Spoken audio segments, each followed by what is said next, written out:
Hello, thank you for taking an interest in OmicsHub Proteomics, the Integromics application to manage your mass spectrometry data, which allows you to get to your protein identification reports within minutes. I'm going to show you how OmicsHub Proteomics works.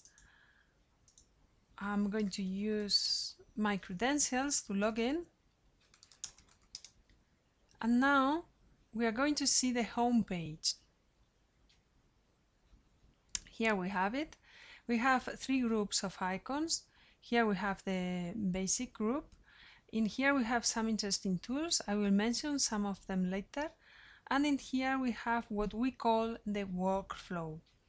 I will use the workflow to guide you through all the steps using OmicsHub Proteomics, but in fact you have many shortcuts. You will discover them soon.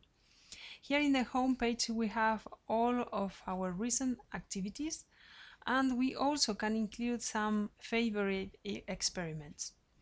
Okay, let's start working. I'm going to work with real data, although I'm going to create just a project as a demo. Let's say this is hospital patients project. Let's say demo to identify it easily later. Let's say that this is a European project, a reference number, whatever. And now we can add further information, just creating our own fields, like for example, starting a date, let's say January. But you also can add further information. This is just to keep it simple, but you can edit or delete those fields or add much more information. Okay, so we just created a project, and now we can create an experiment and start getting some data, identifying our spectra, everything. But when we are creating an experiment, we are going to be guided through a wizard, which is going to help us not to forget any of the relevant information. So let's create an experiment. Let's say, for example, hospital, whatever, experiment number, let's say number 2, for example. In short, we can say hospital experiment 02, for example. And now we need to associate this experiment to our project. The one we just created is this one. And in comments, we can add something relevant for us. For example, we can say that our patients are relatively young. They are younger than 65 years old. Good, and now we can add information about our facilities. Let's say that we are a core facility, so I'm going to use one of the templates I created before, so all the information is added in one go. I can edit or delete any of those fields whenever I want. In the second step, OmicsHub Proteomics is asking us whether we have any paper or reference related with our experiment. Let's say that this one that I used before is related with my experiment, so it's in here. But I can create a new one whenever I want. You know, we can select what kind of identifier we want to use and add here as many parameters or fields as we want. Good, I'm going to keep it simple. Now we need to add information about who sent us the samples. Again, we can resource to any of the fields that we have used before, because whenever we create a new information, this will be available in the combo box. And you see, you can edit it or just create a new one whenever you want. Okay? Good. In the fourth step, we are going to add information about our sample. So let's create a new one.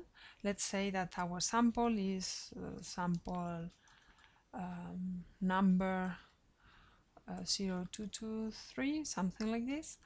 And now we are working with real data coming from humans, so I need to specify which species I'm working with.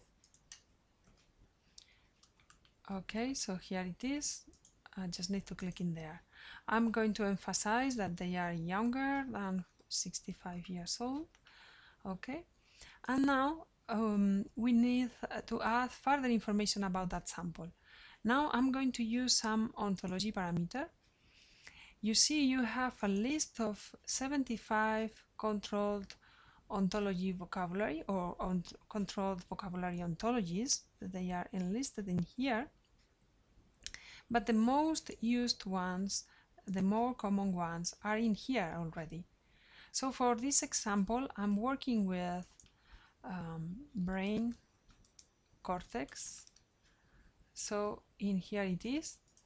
And as I'm resourcing to the Brenda tissue ontology, as soon as I specify the name of the term, the accession ID is automatically written in there. So this information is going to be kept in my database for the rest of the time. Okay, so now in the step number 5, we need to specify which protocol are we using. Again, I can resource to any of the previous one I used before. Let's take a look at it. For example, it says that in this case we have 10 steps for this protocol. We can take a look. It started with filtering, with precipitation with ethanol. The step number 3 was solubilization. You see, let's take a look at it. We did the same. We used pride. It was in here as a controlled vocabulary. Then I wrote here solubilization, and then automatically I got the pride reference in here. The accession ID is written automatically there. Then I can write down some values, and that's all. Okay, so there are more steps in this protocol: fractionation, silver staining, band excision, etc. Good, so we have all the information, the basic information for our project and for our experiment. Now we are going to be delivered to this page where we can see all the info that we have entered till now. We have the journal information, some information that we uploaded about our project, our experiment, the references we added, who sent us the sample, the reference for the sample, and what kind of protocol we followed in the lab. Now the rest of the fields are empty because we haven't got to those steps yet. Well, next step would be importing data. I could do it from here, but I prefer to use the second step in the workflow. As I said before, there are many shortcuts in OmicsHub Proteomics, but till you get familiar with it, it's better if you follow the workflow. Good, so all we need to do is to locate our experiment associated with our project. So here it is, the one I just created. Now it's asking me what kind of format I want to use for my data, what kind of data I'm uploading. Well, we have Excel, T-squared, MZ data, MZ-ML, but in my case I'm going to use MGF. So if I click in MGF now, automatically I have my project selected, my experiment. I need to specify what kind of experiment is this. Let's say it is gel. Now I need to specify a spot set and a spot ID. I'm just going to make up using some figures and letters, and now I can import my data. You have an advantage in here. You don't need to go one by one. You can just upload a zip file. Okay, so I will import all my files in one go.